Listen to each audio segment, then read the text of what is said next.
Hello, viewers of Cold Breath. Today I will tell you a story I encountered. If you find this story interesting, please like the video and subscribe to the channel so that I have the motivation to tell you more interesting stories.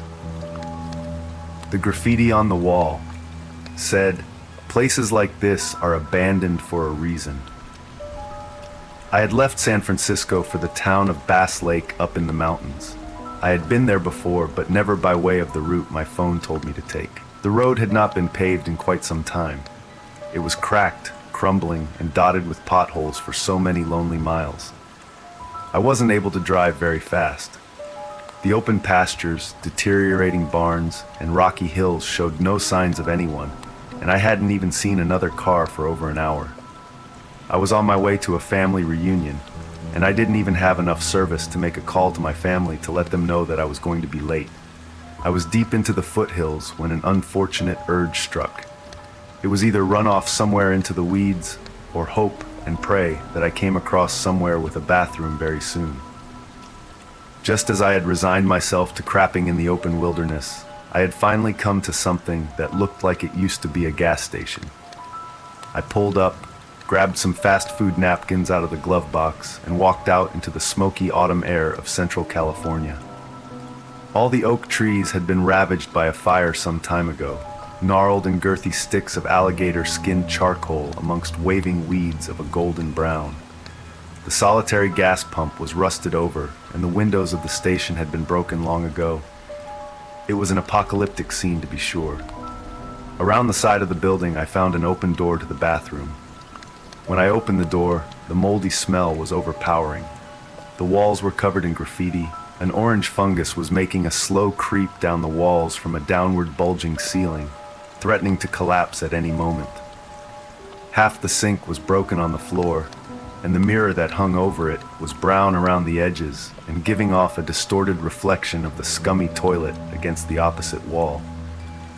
The fetid swill in the bottom of the bowl had an oily sheen over the top of it. I swore that I saw the thick liquid inside move slightly, but I convinced myself that it was my imagination. The need to go was too great to care. Everything went dark as I closed the door behind me, so I turned the light on my phone and went to business. The harsh light pointed upwards as I laid the phone down on the top of my left foot, and I saw that someone had drawn a large smiling face on the ceiling with large X's for eyes. I tried not to look at the clown house version of myself in the mirror while I strained and hovered. Instead, I turned my attention to the discolored walls and started reading the graffiti. Besides the usual profanities, I noticed something unsettling. Several warnings not to look in the mirror. The largest message on the wall was written directly over the mirror. "Places like this are abandoned for a reason."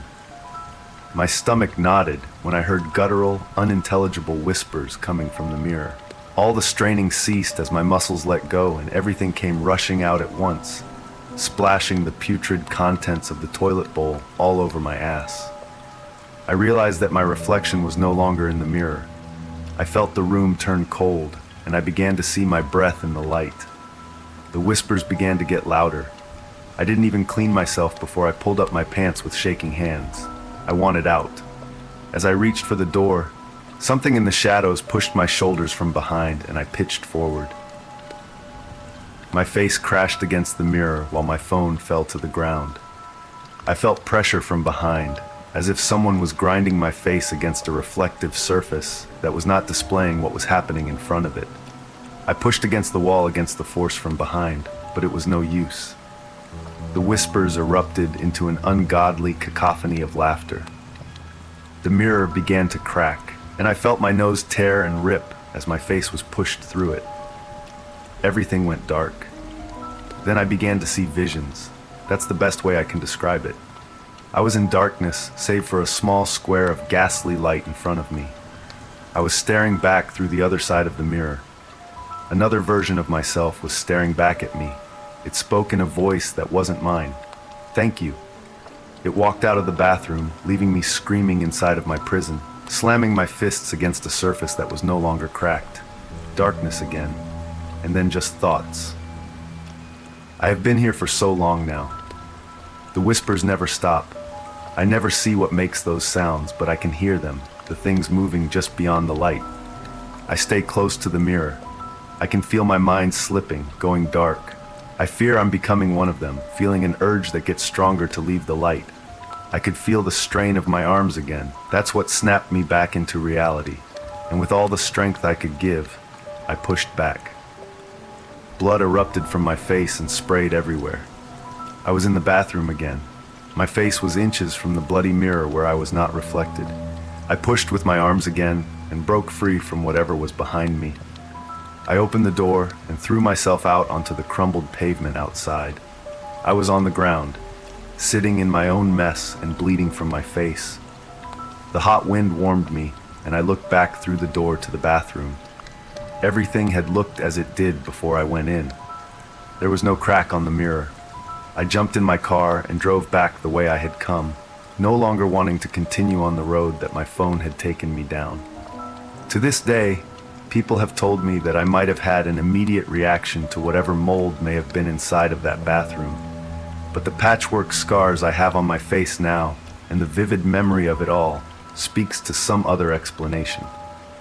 Some places are abandoned for a reason.